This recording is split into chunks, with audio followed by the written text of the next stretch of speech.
नमस्कार दोस्तों, मैं दीपक शर्मा अंग्रेश आपका स्वागत करता हूं द लीगल चैम्बर में। अब दोस्तों, आज की वीडियो में मैं एक काफी बड़ी जजमेंट या फिर ये बोले कि एक काफी बड़ी राहत आप सभी लोगों को देने वाला हूं। और जब आप ये वीडियो पूरा देख लेंगे तो आप यकीन मानिए, आप मुझे थैंक यू जरूर बोल के जाएंगे, शुक्रिया आप हमें जरूर बोलेंगे, क्योंकि आज की वीडियो में मैं काफी ज्यादा महत्वपूर्ण जानकारी आप लोगों को देने वाला हूं। देखिए, पहले तो आपको पता होना चाहिए कि आज हम बात करने वाले हैं विल और वसीयत के बारे में, कि आखिरकार विल वसीयत को कैसे इतना स्ट्रोंग बना लिया जाए कि बाद में उसे कोई चैलेंज ही ना कर पाए, या फिर यह कहें कि वसीयतकर्ता के मरने के बाद आप लोगों को कोर्ट के चक्कर ना लगाने पड़े। ऐसा क्या समाधान आपके पास है? और यह जो चीज मैं आपको बताने वाला हूं, इससे जुड़ा हुआ एक काफी महत्वपूर्ण फैसला भी मैं आप लोगों को यहां पर जरूर दिखाऊंगा, ताकि आपको पता लग जाए कि लीगल चैम्बर जो भी जानकारी देता है वो 100% सच होती है। अब दोस्तों, अगर आप लोगों को हमारी ये वीडियोस अच्छी लगती हैं, अगर आप लोगों को लीगल चैम्बर टीम से किए गए एफर्ट्स अच्छे लगते हैं, तो बिल्कुल छोटा सा अनुरोध है, वीडियो को तुरंत लाइक करें और कमेंट सेक्शन में ये जरूर लिखें कि देश और दुनिया के किस कोने से आप हमारी ये वीडियोस देख रहे हैं। तो चलिए दोस्तों, अब आज की इस वीडियो को हम ज्यादा लंबा ना करते हुए आज की इस वीडियो को स्टार्ट करते हैं।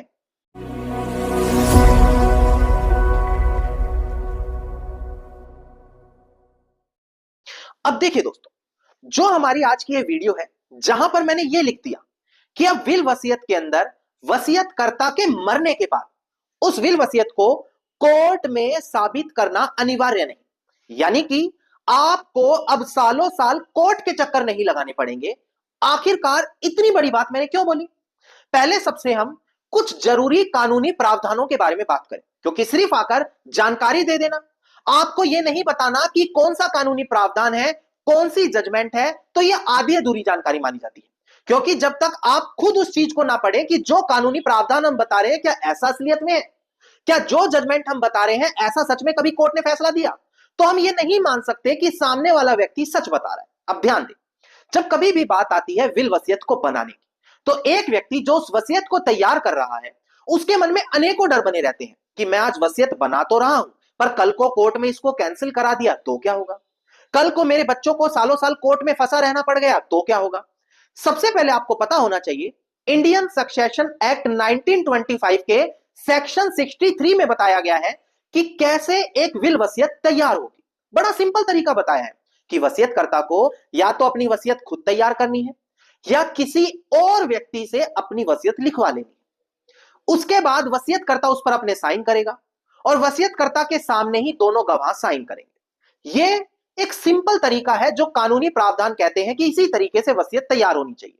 अब लोगों के मन में डर रहता है, सर वसीयत रजिस्टर्ड करवाएं या ना कराएं, क्या उसको नोटरी कराएं या वो भी ना कराएं, क्या स्टैंप पेपर पर बनाएं या कोरे कागज पर बनवाएं, विटनेस कम से कम कितने होने चाहिए, क्या घर के लोग विटनेस बनाएं या किसी बाहर वाले को बनाएं?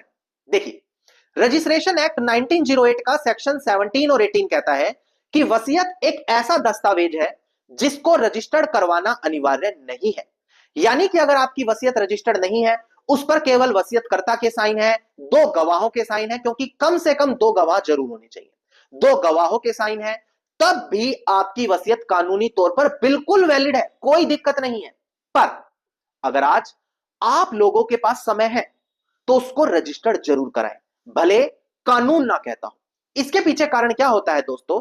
जब एक डॉक्यूमेंट रजिस्टर्ड होता है तो आपको सब रजिस्ट्रार के सामने जाना पड़ता है, उसके सामने आपसे पूछा जाता है क्या वसीयत अपनी मर्जी से आप साइन कर रहे हैं, और वहां पर आप हां बोलते हैं।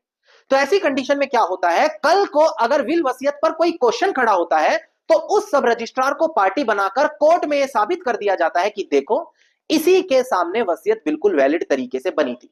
तो आपके लिए कहीं ना कहीं ये फेवर जरूर करता है। और सबसे ज्यादा बेनिफिट ये होता है कि वसीयत रजिस्टर्ड कराने में कोई लाखों रुपए का खर्चा नहीं आता, मात्र 2 से 3 हजार रुपए लगते हैं और वसीयत रजिस्टर्ड हो जाती है। अब ये मैंने बिल्कुल बेसिक जानकारी दी। अब यहां पर यह ज्यादातर देखा जाता है, अब यहां से बड़ी ध्यान से समझिएगा, मेन वीडियो यहां से शुरू है, कि जैसे ही वसीयतकर्ता का देहांत हुआ, चाहे आपकी वसीयत रजिस्टर्ड है, चाहे नोटरी है, चाहे कुछ भी नहीं है, सामने वाली पार्टी उठकर हमेशा मना कर देती है कि यह वसीयत तो असली नहीं है, धोखे से बनवाई गई है, हमें तो हिस्सा ही नहीं दिया, मैं सारी सेवा पानी करता था, और उस वसीयत को कोर्ट में चैलेंज कराकर सालों साल कोर्ट में केस खींचा जाता है।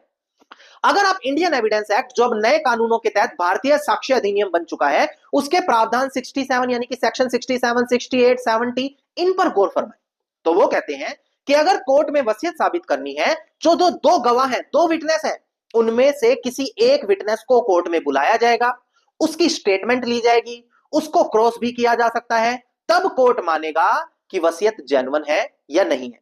अगर दोनों गवाह मर चुके हैं, मिल नहीं रहे, या कहीं दूर रहते हैं, कोर्ट में आने में सक्षम नहीं है, तो ऐसी कंडीशन में क्या होगा, कोर्ट उन गवाहों के साइन या अंगूठे किसी दूसरे डॉक्यूमेंट से मैच कराकर यह देखेगी क्या यह वैलिड है या नहीं है। और अक्सर देखने को यह भी मिलता है, जो दो गवाह होते हैं वो हमारे खिलाफ बोलना शुरू कर देते हैं, यानी कि जिसके पक्ष में वसीयत है उसी के खिलाफ हो गए लालच में आकर। तो वहां पर कानूनी प्रावधान कहते हैं 71 सॉरी, कि जो भी आपके पास रेलिवेंट एविडेंस है अपनी वसीयत साबित करने के लिए, फिर आप वो ला सकते हो, कब, जब गवाह आपके खिलाफ हो चुके हैं।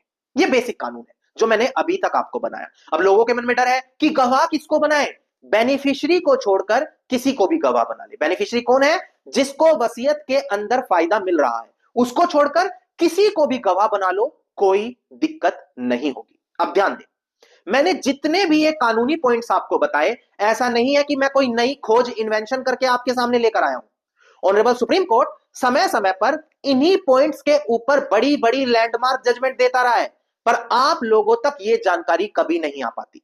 आप हमेशा किसी दूसरे के ऊपर डिपेंड रहते हैं कि वहां से हमें पता लग जाए। पर मैं आपको बता दूं, लीगल चैंबर अब इसका समाधान अपने दर्शकों, व्यूअर्स के लिए लेकर आ गया है। जी हां, लीगल चैंबर ने एक व्हाट्सएप ग्रुप बनाया है जिसका नाम है वीआईपी व्हाट्सएप ग्रुप। अब इसकी सबसे बड़ी खास बात क्या है दोस्तों, यहां पर आप लोगों को हर एक लेटेस्ट जजमेंट, हर एक लैंडमार्क जजमेंट, अगर आप अपने किसी पॉइंट पर कोई जजमेंट पाना चाहते हैं तो वो आपको यहां पर मिलेगी। आपको बेसिक कानून समझाए जाते हैं इसके अंदर। इसके अलावा जो वीडियोस आप यहां पर देखते हैं, उनसे जुड़ी हुई जजमेंट वहां पर आप लोगों को मिलती हैं। और ये सारे के सारे बेनिफिट जो मैंने अभी आपको गिनवाए, इसी वीआईपी व्हाट्सएप ग्रुप में मिलते हैं दोस्तों। नाउ, अगर आप भी खुद को इस ग्रुप का सदस्य बनाना चाहते हैं तो मात्र 1000 रुपए इसकी ज्वाइनिंग फीस है दोस्तों, जो पूरे 1 साल तक एप्लीकेबल रहती है, जिसको अगर आप कैलकुलेट करेंगे तो दिन के 2.5 रुपए बस बनते हैं। और उसके बदले में ये सारी महत्वपूर्ण जानकारी आपको इसी व्हाट्सएप ग्रुप में मिलने वाली है। और मैं आपको एक जानकारी और दूं कि मात्र कुछ दिनों में 390 लोग इस ग्रुप के सदस्य बन चुके हैं, और अब जल्द ही 400 लोग यहां पर जुड़ जाएंगे और ग्रुप बंद हो जाएगा। तो आपके पास आज भी मौका है, मात्र 1000 रुपए देकर इतने सारे बेनिफिट्स इस ग्रुप में आप ले सकते हैं। चाहे आप एडवोकेट हैं, आप एक लॉ स्टूडेंट हैं, कॉमन व्यक्ति हैं जिनका कोर्ट में केस चल रहा है, सभी के लिए यह ग्रुप काफी ज्यादा बेनिफिट देने वाला है। तो तुरंत वीडियो के डिस्क्रिप्शन में जाएं और वीआईपी ग्रुप जरूर ज्वाइन करें। अब दोस्तों, यहां से आपको विल वसीयत की बेसिक जानकारी मिल गई, आपको वीआईपी ग्रुप की जानकारी मिल गई। अब हम बात करते हैं कि कब विल वसीयत को कोर्ट में ले जाकर साबित करना जरूरी नहीं है, कब गवाहों को साबित कराना जरूरी नहीं है, कब गवाहों को कोर्ट में बुलाना जरूरी नहीं है। अब ध्यान दें, एक काफी बड़ी जजमेंट आई है। सबसे पहले मैं डिस्प्ले पर दिखाकर वो जजमेंट क्लियर करूं, इसके बाद आपको और जानकारी देता हूं। डिस्प्ले पर देखकर ध्यान दीजिएगा दोस्तों, देखिएगा डिस्प्ले पर केस टाइटल है। सबसे पहले ध्यान दें, ऑनरेबल कर्नाटका हाई कोर्ट की हमारी ये जजमेंट है। यहां पर 9 जनवरी 2025 का हमारा ये केस है। केस टाइटल है श्रीमती सरोजनी, जो यहां पर पिटिशनर है, वर्सेस यालप्पा, जो यहां पर रिस्पोंडेंट है। अब प्रेजेंट केस के फैक्ट्स जानने अनिवार्य है। यहां पर एक व्यक्ति था जिसका देहांत हो जाता है। जब उसका देहांत होता है तो उसने एक वसीयत अपने भाई के बच्चों के लिए बनाई होती है। अब वसीयत बनाई है तो उनके भाई के बच्चे कोर्ट में आ जाते हैं कि देखो मेरे पास ये वसीयत है, मेरे चाचा ने वसीयत बनाई है, हमारा अधिकार दो। अब जिस व्यक्ति का देहांत हुआ, जिसने वसीयत बनाई थी, उसकी पत्नी आकर कोर्ट में खड़ी हो जाती है कि देखो भाई, वसीयत तो फर्जी है, नकली है वसीयत। कारण क्योंकि मैं उनकी पत्नी हूं, अधिकार तो मुझे देते हो। इन लोगों ने धोखे से वसीयत तैयार करा ली। और अक्सर हर केस में देखने को मिलता है कि वसीयत एक रजिस्टर्ड कागज भले आप करा लो, पर उसको सालों साल कोर्ट में अटका रहना पड़ता है। अब ध्यान देने वाली बात यह है दोस्तों कि जो उसकी पत्नी थी, कोर्ट में जो केस लड़ रही थी, केस के बीच में उसी का देहांत हो गया।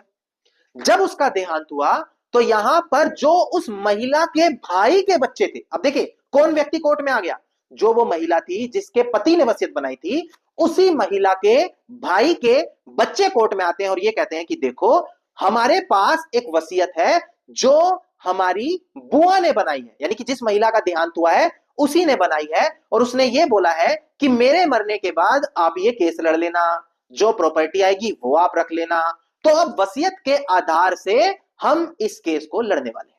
अब यहां पर क्या हुआ, जिस व्यक्ति का शुरू में देहांत हुआ था, जिसकी प्रॉपर्टी थी, जिसके पक्ष में उन्होंने वसीयत बनाई थी, वो आकर बच्चे बोलने लगे कि नहीं, वसीयत के ग्राउंड पर आप सीधा कोर्ट में नहीं आ सकते, पहले आपको उस वसीयत को कानूनी प्रावधानों से गुजारना पड़ेगा। सेक्शन 67, 68, 70, यानी कि दो गवाहों में से किसी एक गवाह को कोर्ट में लेकर आओ, वो वसीयत को जेन्युइन बताएंगे, तब आपकी वसीयत एक्सेप्ट होगी, तब आप अपनी इस बुआ की तरफ से केस लड़ सकेंगे।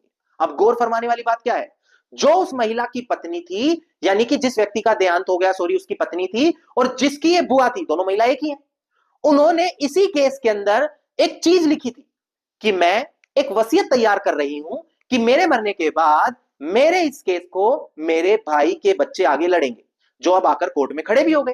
तो कोर्ट ने बोला कि जब महिला ऑलरेडी एक्सेप्ट करके गई है कि मैं एक वसीयत बना रही हूं और उस चीज को उसने कोर्ट में एक्सेप्ट किया है, तो उसके लिए अलग से सेक्शन 67, 68, 70, 71 के प्रावधानों का यूज करना जरूरी नहीं है। यानी कि अगर वसीयतकर्ता कोर्ट में खुद एक्सेप्ट कर लेता है कि हां मैंने वसीयत बनाई है, तो बाद में उस वसीयत को विटनेस को बुलाकर कोर्ट में एग्जामिन कराकर साबित करना अनिवार्य नहीं है। ये चीज इस जजमेंट में बहुत अच्छी बोली गई, और जो उस महिला के भाई के बच्चे आए थे उनको सीधा ही केस में एक्सेप्ट कर लिया गया। अब ये कैसे आपको बेनिफिट करेगी, जो व्यक्ति कम खर्चे में वसीयत बना लेता है उसको बाद में डर बना रहता है कि वसीयत तो कोर्ट में चैलेंज होगी, सालों साल फंसे रहेंगे। अब अगर वो व्यक्ति किसी केस में ये एक्सेप्ट कर ले कि मैंने वसीयत बनाई है, इसके फेवर में बनाई है, तो बाद में प्रोसीडिंग्स होने से बचा जा सकता है, सालों साल विटनेस वाला ये सारा प्रोसेस कराने से बचा जा सकता है, क्योंकि सेम चीज इसी जजमेंट में कही गई है। अब उसको कैसे कोर्ट में एक्सेप्ट कराया जाएगा, कैसे वसीयत बनाई जाएगी, ये आपके वकील साहब या कोई सिविल का अच्छा एडवोकेट आपको गाइड करेगा, ताकि कम खर्चे में 2 से 3 हजार रुपए में आपकी वसीयत भी बन जाए और कोर्ट में प्रोसीडिंग्स में आप एक्सेप्ट करा ले, और इस जजमेंट का यूज करके सालों साल कोर्ट केस के अंदर उस वसीयत को साबित करने से खुद को बचा सके। और यहां पर यह वीडियो हर उस व्यक्ति के लिए काम आने वाली है जो वसीयत बनाकर आगे फेवर कराना चाह रहा है। धन्यवाद दोस्तों, उम्मीद करता हूं वीडियो में मिली जानकारी आप लोगों के लिए काफी ज्यादा लाभदायक साबित होगी।